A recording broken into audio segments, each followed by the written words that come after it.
Welcome to Real Stories MKE, brought to you as part of X-Fabula's mission to connect Milwaukee through real stories. I'm Joel Dresang. And I'm Kim Shine. X-Fabula believes that everybody has personal stories worth sharing. And so X-Fabula conducts storytelling workshops where folks can build their skills and their confidence. And they also host story slams where true tales are shared on stage. And today, we are bringing you 4 of those stories. This season of Real Stories MKE is presented by Christine Simchich and Jim McNulty. And our theme for this episode is dwelling. Where we dwell is more than just an address. It's where we take refuge, where we collect our thoughts, where we plan our dreams. And there are stories behind how we got to where we live and what that place means to us. As we'll hear, our dwellings inspire stories about personal independence, intergenerational support, social injustice, and more. Our first dwelling story comes from Hannah Ramanpara. At a 2024 X-Fabula Story Slam with the theme Adulting, Hannah shared her story about the achievement of finding her own place to live. Here's Hannah.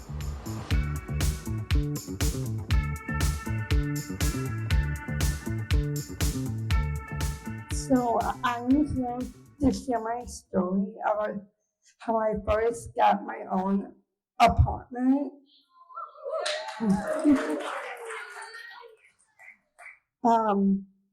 So a long time ago, I had lived in a house in Elm Grove with my mom and my sister and my dad, who is no longer here.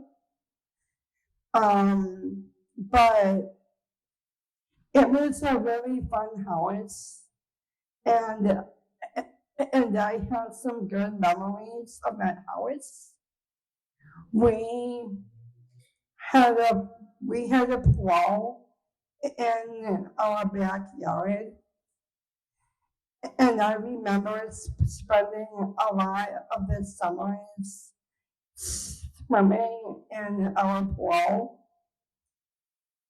and my mom vacuuming the pool. We even had a grill in our backyard, and we had Christmas parties at homes. So I have a lot of good memories of living in that house, but things changed. My sister had moved out to go to college when she was 18, and my dad had passed away, so it was just me and my mom and my dog. And sometimes me and my mom would have some arguments, like all mothers and daughters do.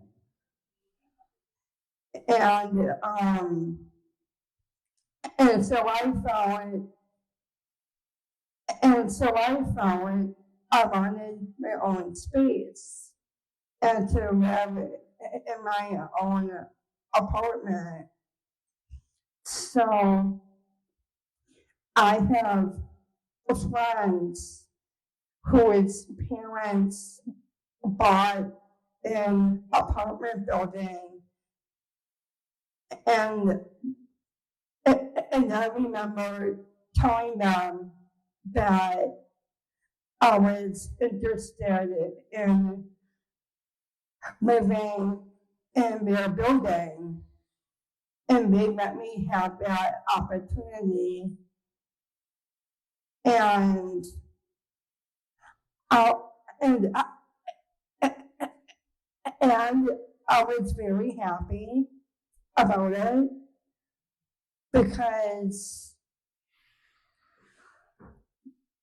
I felt that I wanted to gain independence in my in my in my own space and being the best version of myself. So when I stayed in my apartment, I had and still have a great life in my home because I live right next door to my friends, so I feel less lonely.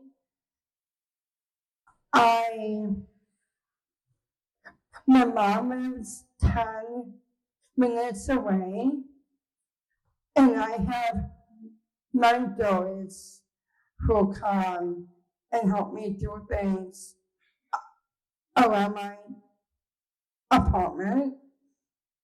And so I have a full life. And I have a great group of friends who I live right next door to. And I do have responsibilities that I have to do. But also my home, but also my home lets me do the things I like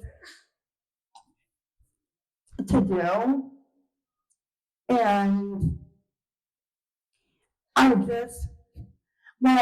I also have 3 jobs that I work at, so it keeps me very busy. And so I feel very thankful to have my apartment, and I'm happy to call it my own home. That was Hannah Ramanpara. Among other things, Hannah is a performer with Milwaukee's Pink Umbrella Theater Company, through which she has participated in ex-fabulous storytelling workshops. Not bad. Yeah. Well, we have another story for you guys, and it comes from Sue Blaustein. In 2017, at the Only in Milwaukee Slam, Sue told about her first experience with housing discrimination and how it spurred her into action. Here's Sue.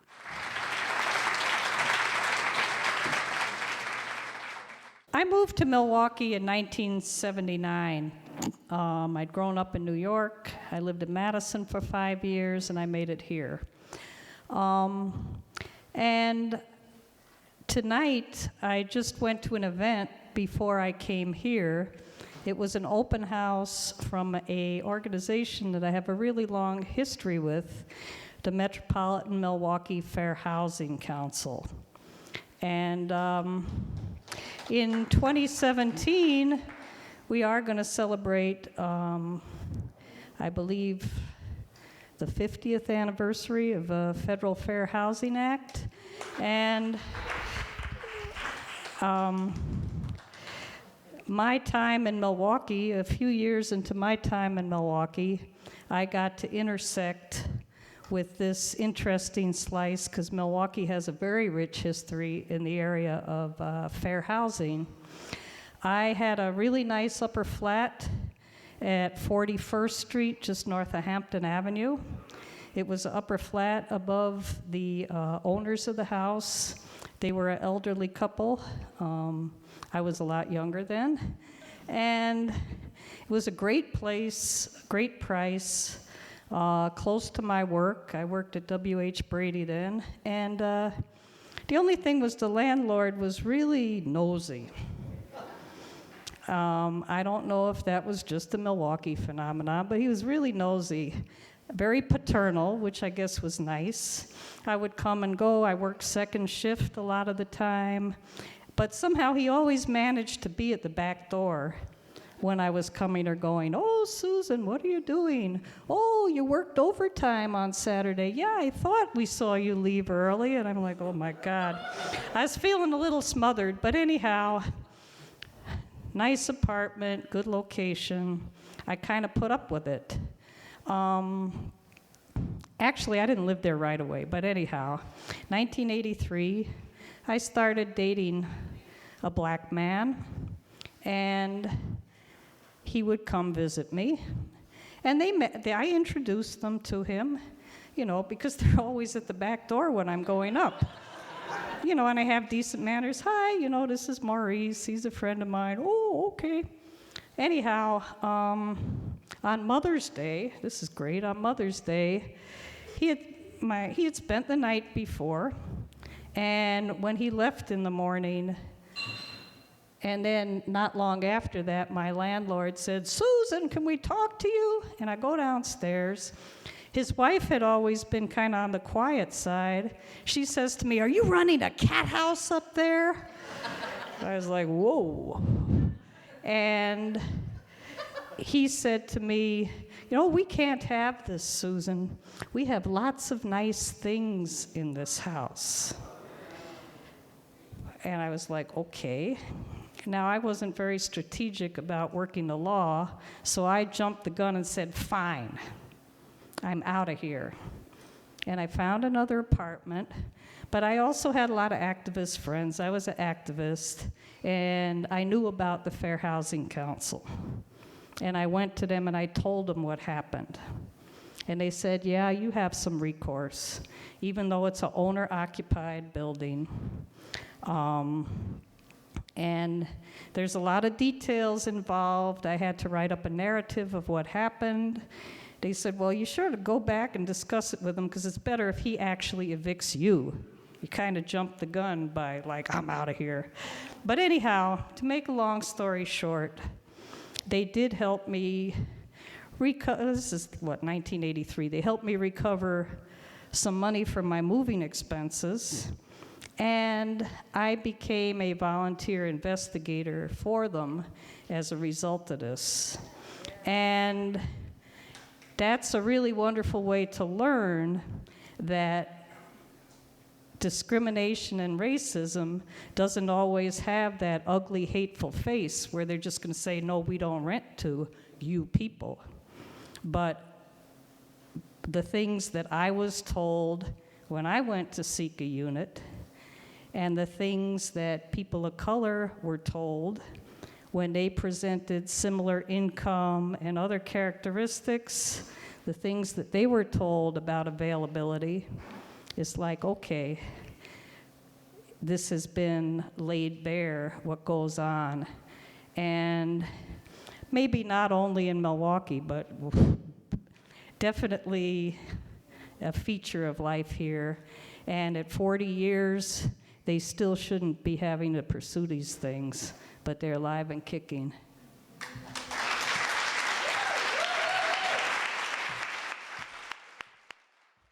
That was Sue Blaustein, and here's an update from her. She says she does remember that she paid $250 a month for that place and was making around $8 to $9 an hour back then. She said with wages so stagnant and racism and discrimination alive and well, she wonders how anyone keeps a roof over their heads at all. Homeownership has become so expensive that many people need years and years to afford a place of their own if they can even get that. That was the case with Shannon Burns and her wife. And once they finally got a house, it needed a little fixing up. That's when Shannon encountered a situation that, well, turned into a story. Here's Shannon.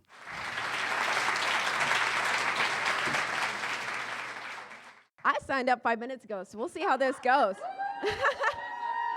Thank you. So earlier this year in June, my wife and I bought our first house after 12 years of saving. We were so excited. Thank you. We had learned from a lot of advice that if there was anything we wanted to change about the bare bones of the house, you were supposed to do it before you moved in. So there was this ugly carpet on the main floor. We were gonna rip it all out, replace it with the original hardwood underneath, because we're classy. And so as that was getting done, it was a 3-day process. We couldn't move in for a couple more weeks. But my friend and I were hanging out, and she was like, I really, really want to see your new place. I said, absolutely. It was late at night. We came over. There was sawdust everywhere. He was only halfway through this process. And I realized that I really had to pee. Now, we are wise, brand new homeowners, that, the first thing you do when you move into a new place, you bring the toilet paper, you bring the towel, you bring the hand soap, because that's the first you you have as a human being.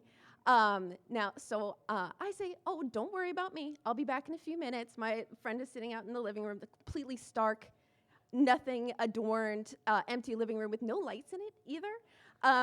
Close the door. And I open the toilet, and I see that it is just all the way to the top with the 4 rolls of toilet paper that we had brought to the house. I'm like, what on earth was this maintenance guy doing? And I go to flush it all down. Well, obviously, this toilet must not have been working for multiple days that he had been there, hadn't given us a call whatsoever. And not only do I now see that this toilet is overflowing, I have the cutest little outfit on. I have this jumpsuit on that hitches at the neck and also has a belt, and you have to zip it all the way down in the back. And I have to pee so bad. So the toilet is overflowing, like emergency is imminent. I'm just like unhinging my shoulder blades. I'm doing the little wiggle dance. And has anybody seen the movie Bridesmaids? All of the gals in that movie, they have some really bad tacos or something like that. They all get simultaneous diarrhea. And you see some very creative ways that multiple people, when they all have an urgent need, figure out what to do. Now, there is this lovely, cute little pedestal sink in this brand new house, about this high. Completely forgot about the idea of using the shower, and completely ditch this jumpsuit all the way on the floor. I hop onto the pedestal seat. I do what I need to do, and you see this toilet is starting to continue to overflow, and it just comes in, sops up my cute little jumpsuit. And I hadn't even realized the noises I had been making during this time until I finished my business sitting here in the pedestal sink, and my friend from the other room goes, "Is everything okay?" Yikes.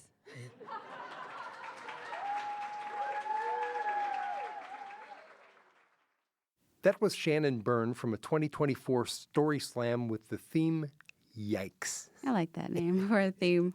Hey, Kim, how about a couple of ultra shorts? I would love to do that. So ultra shorts are little tiny stories that people put on pieces of paper, and they're read by MCs at our events. Yeah, if you don't want to go on stage, you can still be part of the fun.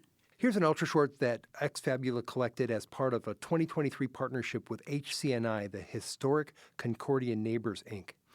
It's from Chastity. And Chastity says, I graduated from Milwaukee High School of the Arts in 2000. Sometimes my friends and I would skip 8th hour to do, quote unquote, bad things. We'd just drive through the HCNI neighborhood, admiring the houses. It's my dream to have bought my first home here. I have a long, rich history with the HCNI. Well, here's one from Mike Hyder. First day in my new house, the neighbor sees me, comes over and says, Hi, I'm Bob. Do you have a lawnmower yet, or do you need to borrow mine? Oh, is that passive-aggressive? Well, our final dwelling story comes from Michelle Lyle. Michelle grew up in the Amani neighborhood on Milwaukee's north side, and once she moved away, she figured she'd never be back, but fate had other plans. Here's Michelle.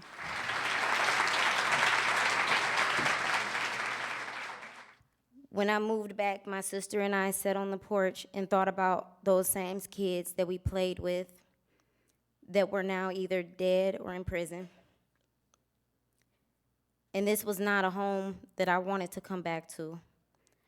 My goal was to go somewhere else and rebuild with a lifestyle that was aligned with what I imagined. I bought a house in the suburbs. I made sure restaurants were in walking distance. I looked up crime rates to make sure they were low. I actively did everything opposite of what I grew up with. In my mind, I was a college graduate and needed to build wealth, specifically generational wealth. That idea became very real to me when my grandparents' house on 30th and Burleigh was torn down.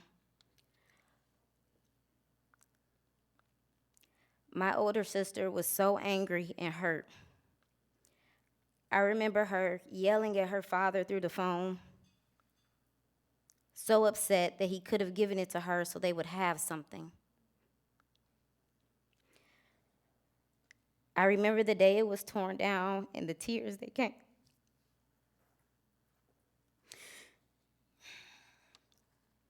The tears that came and the tears that followed. When I drive past 30th and Burleigh, I still have memories.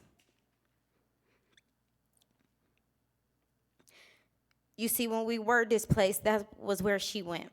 That was her second home. And she also had 10 more years of memories that had been taken away.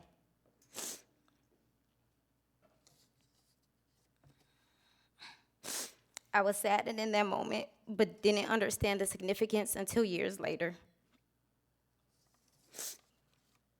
This is when we started to receive the notices.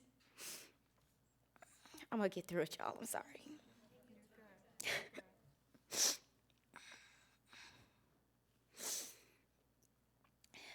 This is when we started to see the notices for the house in Amani, that the city had deemed it vacant, that we were paying fines, that it was out of code and at risk of being torn down.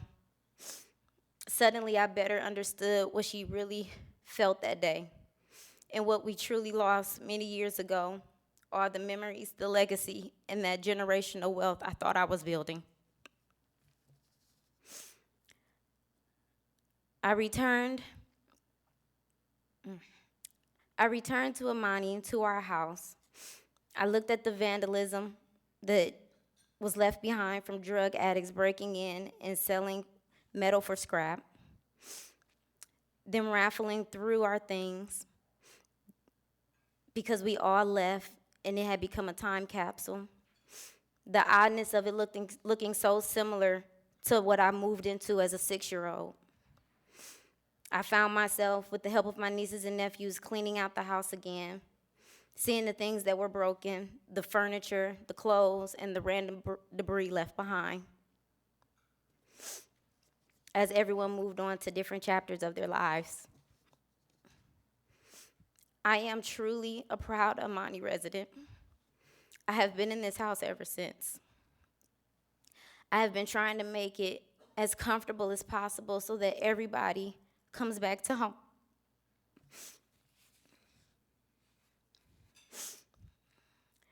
That none of those memories are torn down. That we still sit there and laugh about them around the dinner table. And this is where we collect as a family.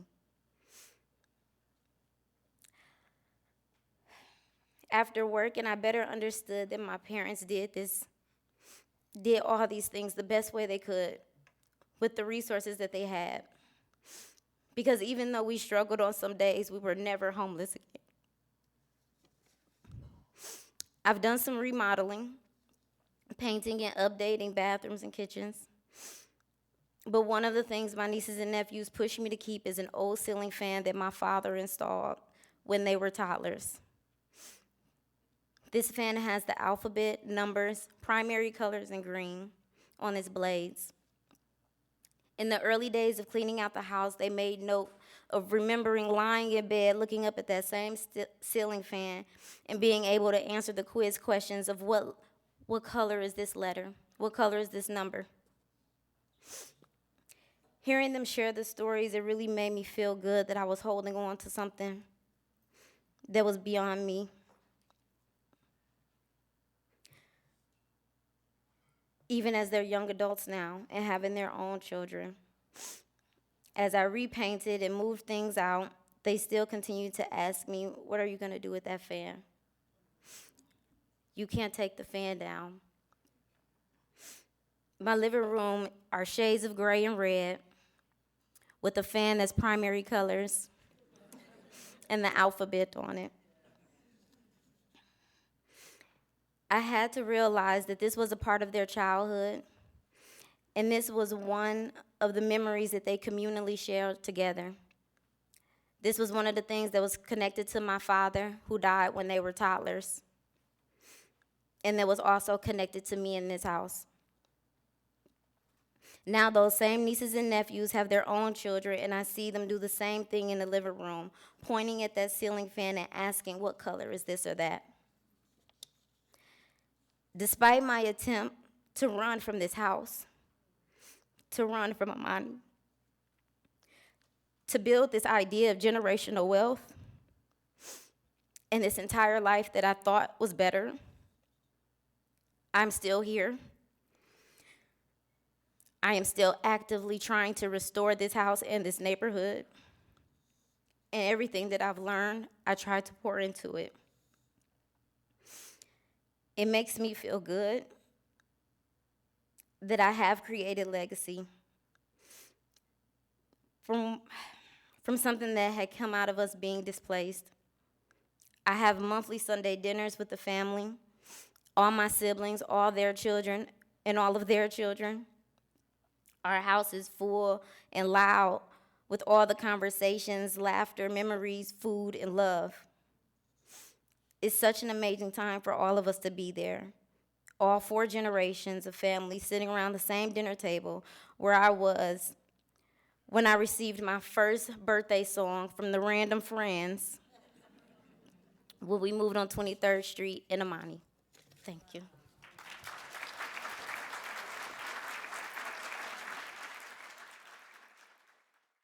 That was Michelle Lyle, who told her story at a 2024 fundraiser for the Dominican Center, which works with Amani residents and partners to build a better future. That's all the time we have for this episode of Real Stories MKE, but there's more where this came from. Ex Fabula has been championing storytelling since 2009 and has plenty of audio and video stories at exfabula.org. Yep, you can check out upcoming storytelling workshops and slams. You can find an event that works for you and join in on the storytelling. You can also connect with Ex Fabula on Facebook, Instagram, and TikTok. They're pretty fun. You can also subscribe to Real Stories MKE. There's a plug right there, wherever you find your podcasts. Thank you. And thanks to everyone who works on this podcast and this program and makes it possible, including Ex Fabula staff, the storytellers, community partners, including Amani United, Pink Umbrella, and HCNI. And thanks to our producer, Jordan Terry, and always audio engineer, Sam Woods. Yep, for Real Stories MKE, I'm Kim Shine. And I'm Joel Dresang. Remember, everybody has stories worth sharing. Think of telling yours.